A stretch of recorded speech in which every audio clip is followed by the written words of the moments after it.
एक और बड़ी खबर आ रही है मध्य प्रदेश से। पहले ये ले लेते हैं, फिर और बात करेंगे ब्लैक फंगस के और कौन से लक्षण हो जिनको लेकर हम आगाह रहे हैं, जिनको लेकर हमें सचेत रहने की जरूरत है। मध्य प्रदेश में दरअसल ब्लैक फंगस को लेकर राज्य सरकार अलर्ट पर है। उपचार के लिए 5 मेडिकल कॉलेज में विशेष वार्ड बनाए जाएंगे। भोपाल, जबलपुर, ग्वालियर, इंदौर और रीवा में ये वार्ड बनेंगे।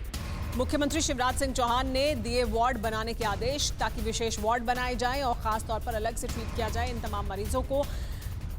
ये भी एक बड़ा सवाल है लेकिन डॉक्टर दिनेश कि क्या ये अब, क्योंकि हम देख रहे हैं कि केसेस बढ़ रहे हैं, इन्फेक्शियस भी है कि आईसीयू में पेशेंट है, एक पेशेंट को हुआ है ब्लैक फंगस, तो फिर बाकी पेशेंट्स को कैसे उससे अलग रखेंगे और क्या ये तेजी से एक दूसरे में भी फैलता है?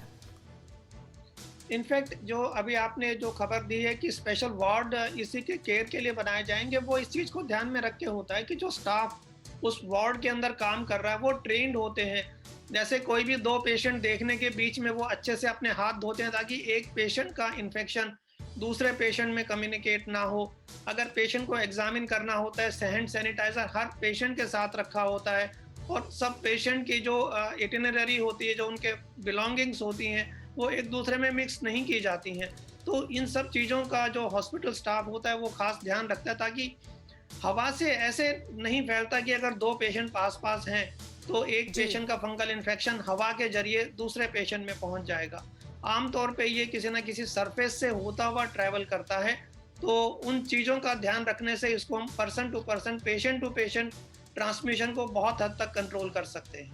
जी हाँ डॉक्टर सुचिन, लेकिन जिस तरह की परिस्थितियां अभी हैं अस्पतालों में, हम देख रहे हैं कि वो ओवर क्राउडेड हैं, ओवर बर्डन हैं, जितने होने चाहिए पेशेंट्स उससे कहीं ज़्यादा पेशेंट्स के साथ डील कर रहे हैं। तो क्या ये जो परिस्थितियां, इसमें उस लेवल की हाइजीन मेंटेन हो पा रही है सभी अस्पतालों में और कैसे सुनिश्चित किया जा सकता है सख्ती से कि हो? सुमेरा, देखिए, इंडियन हॉस्पिटल्स और इंडियन हेल्थ केयर सिस्टम्स को ओवर क्राउडिंग की आदत है। ऐसा नहीं है कि ये पहली बार हम देख रहे हैं। हर साल डेंगू आता है तो हमारे पास 100 बेड पे 200 मरीज़ भी होते हैं। टाइफॉइड आता है, बड़ी बड़ी बीमारियों से हम डील करते हैं। इसमें सिर्फ इस बार एक नई चीज़ है कि डॉक्टर्स को खुद और नर्सिस को खुद, पैरामेडिकल स्टाफ को खुद संक्रमण होने का बहुत बड़ा खतरा है।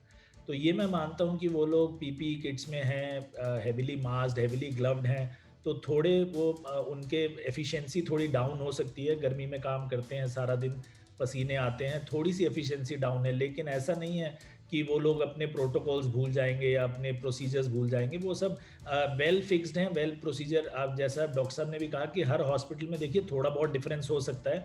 जहाँ बहुत ज़्यादा लोड है वहाँ हो सकता है कि थोड़ी सी प्रोसीजर्स, प्रोटोकॉल्स में ढिलाई आ सकती है, बट यूजुअली नहीं होता है। हम लोगों की ट्रेनिंग्स यूजुअली सबकी गवर्नमेंट हॉस्पिटल्स में हुई है। जहाँ पर जिस हॉस्पिटल में मैं अपनी ट्रेनिंग ली थी, 8 साल मैंने काम किया, उसमें एक बेड पर हमेशा ही 3-4 पेशेंट रहते थे।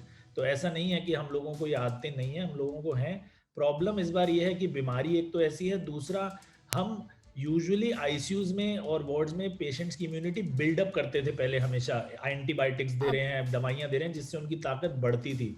यही एक ऐसी नई बीमारी है जिसमें हम इनकी इम्यूनिटी कम कर रहे हैं, स्टेरॉइड्स देके, टोसिलिजुमैब देके इनकी इम्यूनिटी खत्म कर रहे हैं, क्योंकि बीमारी इम्यूनिटी से ज़्यादा फैल रही थी।